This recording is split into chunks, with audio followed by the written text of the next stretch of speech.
নির্বাচন নিয়ে কোনো অনিশ্চয়তা নেই বলে জানিয়েছেন প্রধান উপদেষ্টার প্রেস সচিব শফিকুল আলম। কুমিল্লা বিশ্ববিদ্যালয়ের সাংবাদিকদের কাছে তিনি কথা জানান। তিনি বলেন, প্রধান উপদেষ্টা যে সময়সীমা বলেছেন সে অনুসারেই নির্বাচন হবে। নির্বাচনের জন্য উপযুক্ত পরিবেশ ও সবার জন্য লেভেল প্লেইং ফিল্ড থাকবে। অতীতের যে কোনো নির্বাচনের তুলনায় আগামীতে ভালো নির্বাচন হবে বলেও জানান শফিকুল আলম।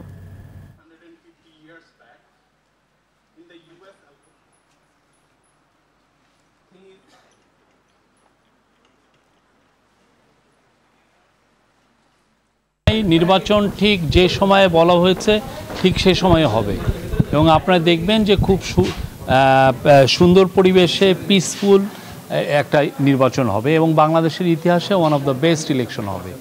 প্রফেসর ইউনূস এটা বারবার বলছেন, আমরা আবারও বলি নির্বাচন নিয়ে কোনো ধরনের কোনো অনিশ্চয়তা নাই।